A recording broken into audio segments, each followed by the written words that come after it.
Scotch tape is invented by Richard Drew and sold by the 3M company in the United States. The existence of a small planet called Pluto is confirmed, and London Naval Treaty is signed by the United Kingdom, Japan, and the United States to regulate submarine warfare and limit naval building. The year is 1930, and this absolutely stellar car was available at your local Cadillac showroom. But before getting into all of it, I'm Jay. Welcome to What It's Like, the automotive channel that covers overlooked, underrated cars from a world gone away.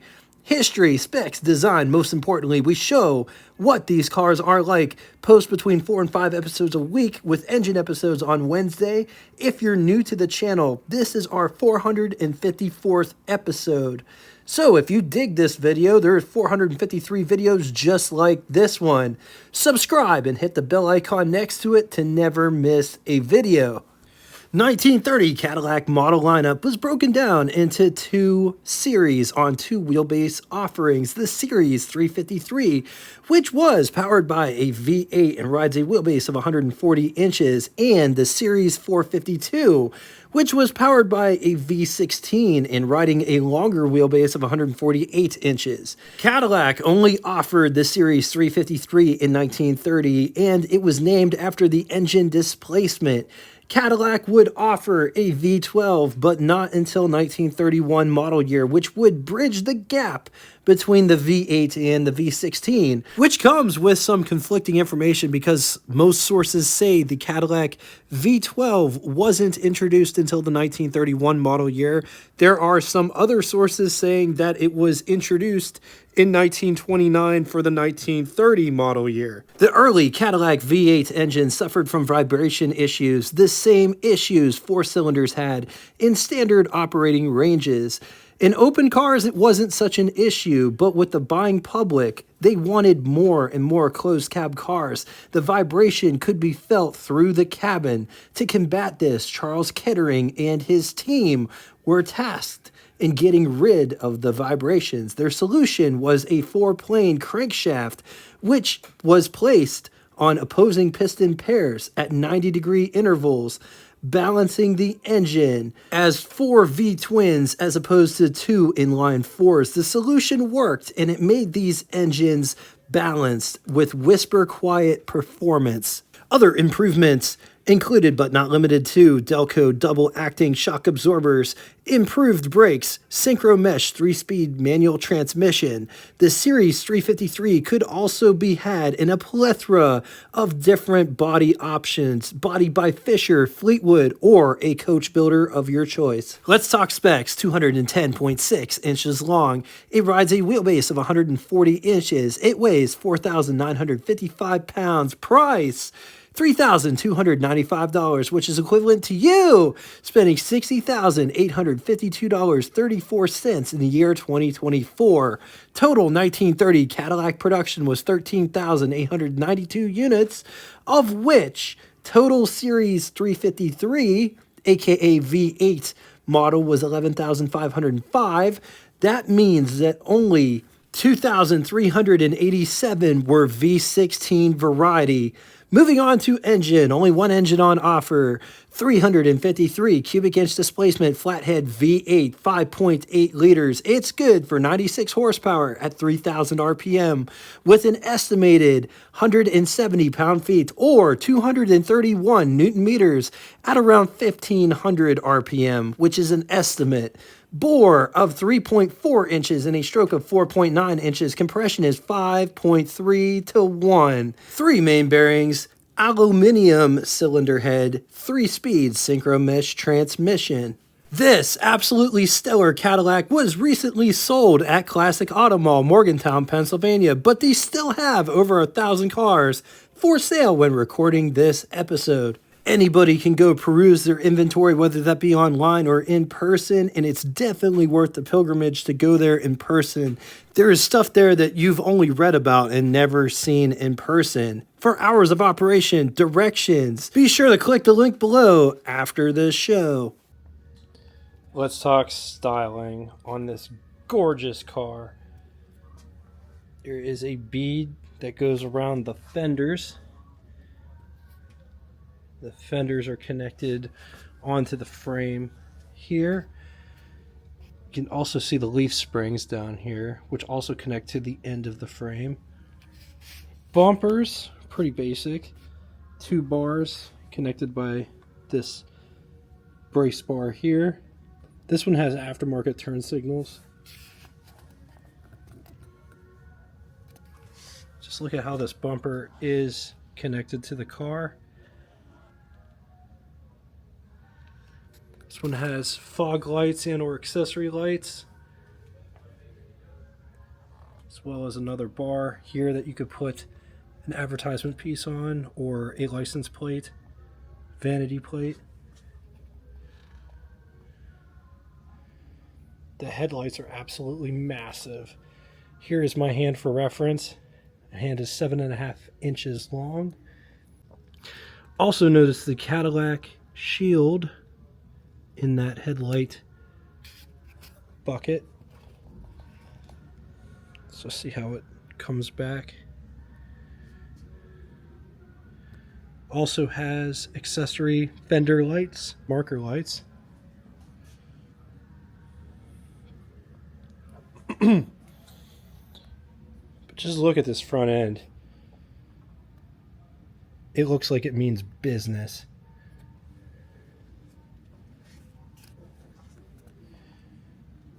Cadillac V8 right there, suspended. Just look at this grille. It's very impressive. As well as this mascot. Just absolutely gorgeous car. Single piece windshield with windshield wipers at the top, which kind of suggests maybe it opens.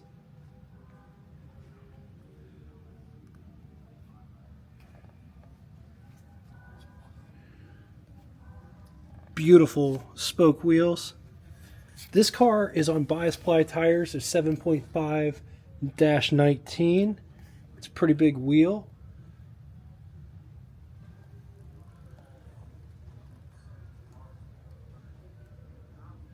The fenders flow gracefully into those running boards.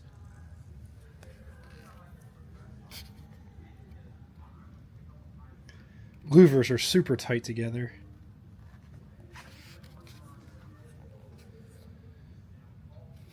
Missed the horns. So it only has a single horn right here.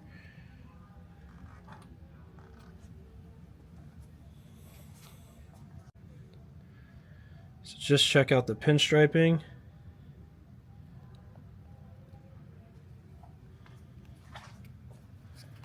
This car does not have a cowl vent.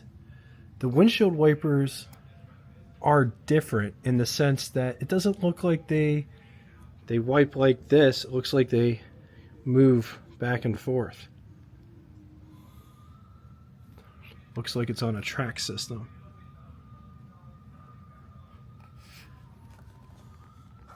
Side mounts,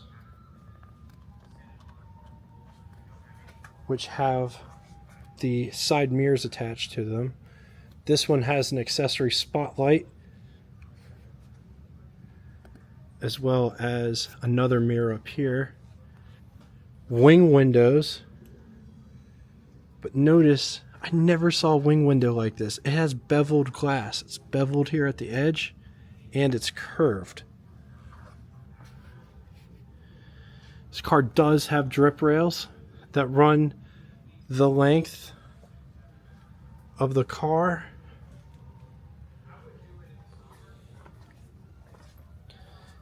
These running boards are pretty thick, pretty wide, I should say. I wear size 12 shoe, and that's what it looks like in the front. In the rear, there's lights down here, so when you open your door at night, you can see.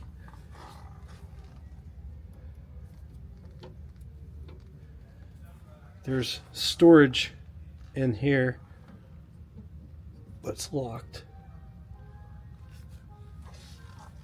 We're on the passenger side. Behind this secret door is the battery. So these are like secret compartments Here's how the rear fenders are designed. It has a bead that runs on the edge and it kicks out at the back.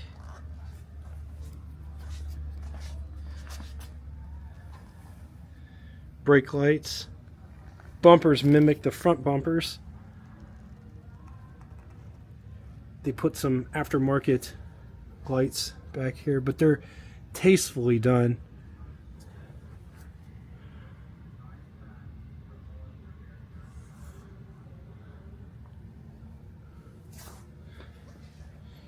This car has a trunk.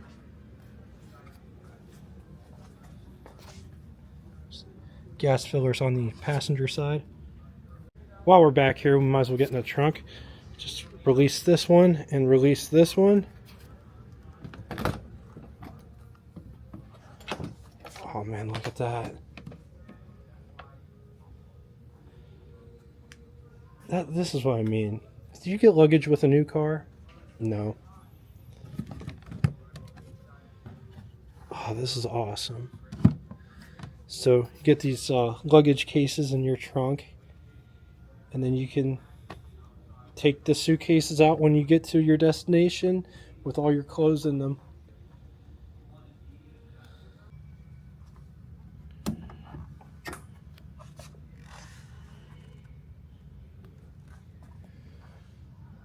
Wow. Just wow. But before that, let's talk about the door.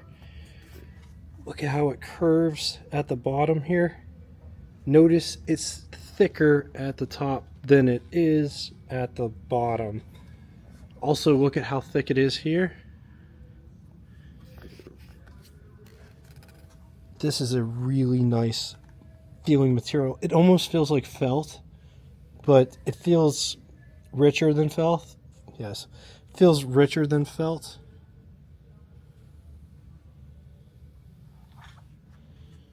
Door handle to get out, window crank for the big window, which operates like this. There's the wood all around the window seal.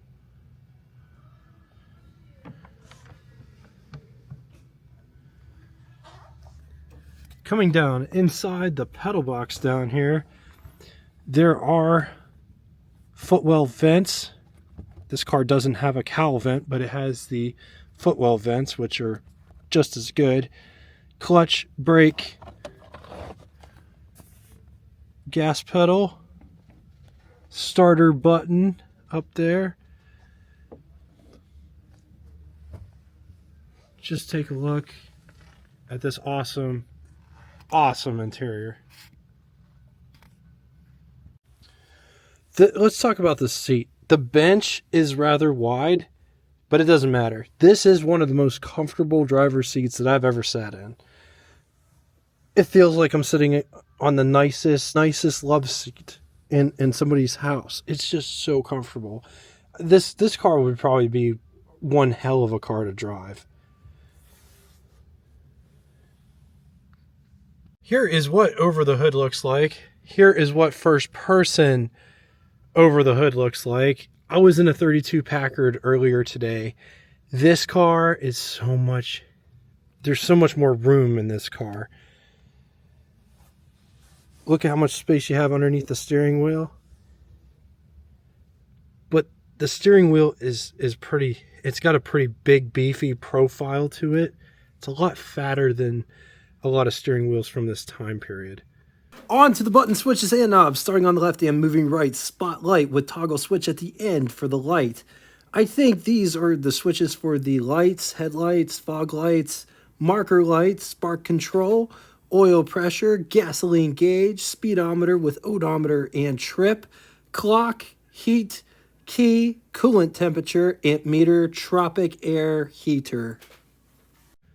Up above, there are sun visors, and they operate like this, and they're absolutely massive. Huge. Like, here's my hand for reference. 7.5 inches long is my hand. This is way bigger than that. That's actually bigger than my iPad. Pretty big, with a courtesy mirror there so you can see yourself. There is a rear view mirror there, as well as windshield wiper. But that felt is everywhere. It's all over the headliner. This interior is super nice. It's one of the nicest cars I've ever been in.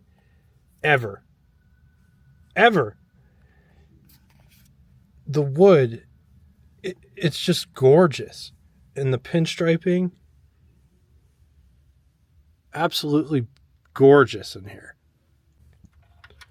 Cigarette lighter comes out.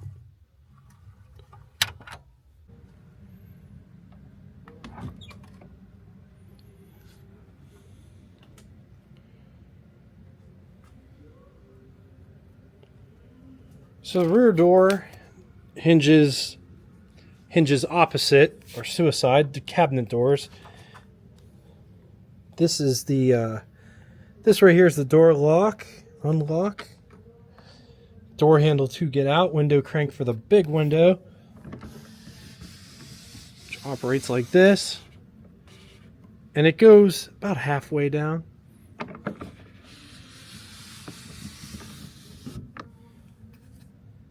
Map pockets on the doors. Just take a gander. At this interior back here. I don't know if the rug was factory. I think that might have been an accessory, aftermarket accessory. But there's a footrest. The seat. Absolute quaint. Here is what the front looks like from the back. Let's take a quick gander at the greenhouse, or the pillar to glass ratio. It's a bit cozy in this car, but that's what you want. You want an intimate feel. And this car definitely delivers that. Definitely intimate. This is what visibility looks like out the back. You do have a bit of a shelf with the rear seat. Let's talk creature comforts. Seat back profile. This is a really comfortable seat. It does protrude outward in the right here and then kind of dips back. The bench doesn't dip down though. Very comfortable. I think the front seat, it might be a little bit more comfortable than the back seat. But that said, they're both extremely comfortable. Robe rail to put a heavy blanket on in the wintertime. There are flower vases on both sides, on both pillars. This is my foot situation. I can barely touch the back seat with my shoe. I can't reach it. I can reach the robe rail, but I can't reach the back of the seat. Tons of knee space. Ashtray as well as cigarette lighter. The windows in the very back also go down with this T-crank. I don't know why they did the T-cranks. They're harder to use than regular crank. But there's also a cubby to store stuff. Privacy shade. Handle to hold on to. Dome light. Everything that's found on the passenger side is also found on the driver's side. There's also a privacy shade for the very rear. There is a light switch for the lights in the back. There's a light there, as well as a light over there.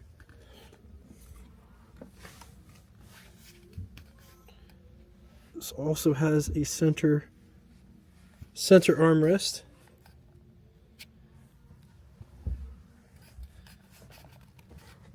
This is what I look like sitting in the back of the 1930 Cadillac.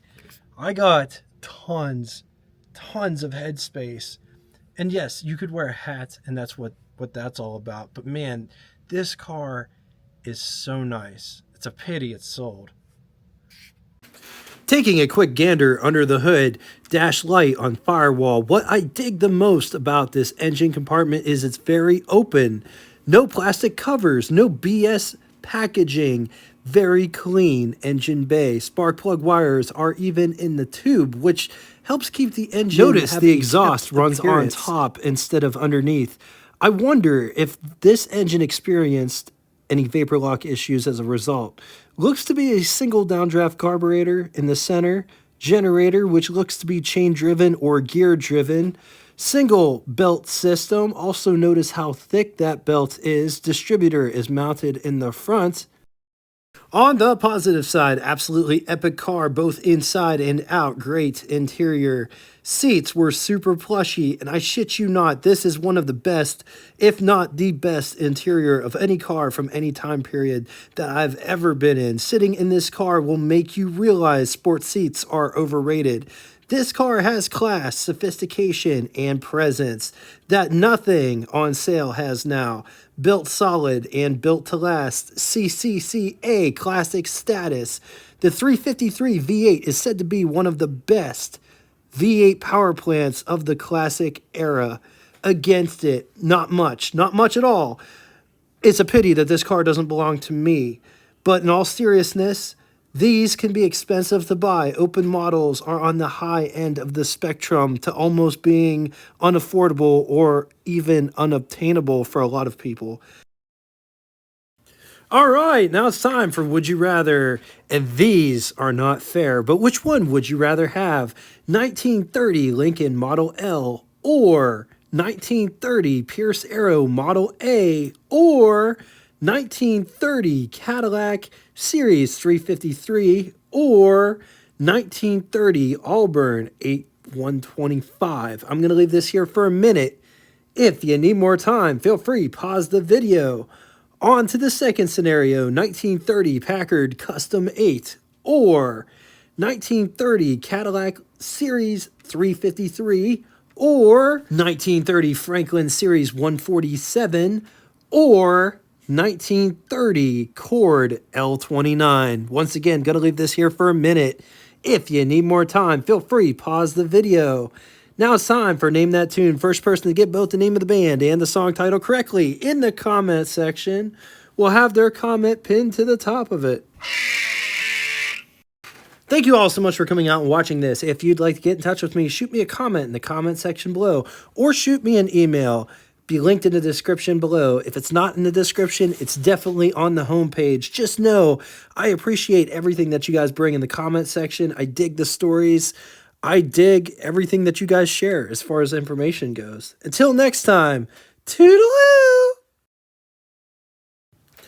Let's talk specs. 210.6 inches long. It rides a wheelbase. Yes. Let's talk specs. 210.6. Let's talk specs. 210.6 inches long. It rides a wheelbase of 140 inches. It weighs 4,955 pounds. Price, $3,195. Damn it. Let's talk specs. 210.6 inches long. It rides a wheelbase of 140 inches. It weighs 4,955 pounds. Price, $3,295, which is equivalent to you spending $60,852.34 in the year 2024. Total 1930 Cadillac production was 13,892 units, of which total Series 3... Damn it!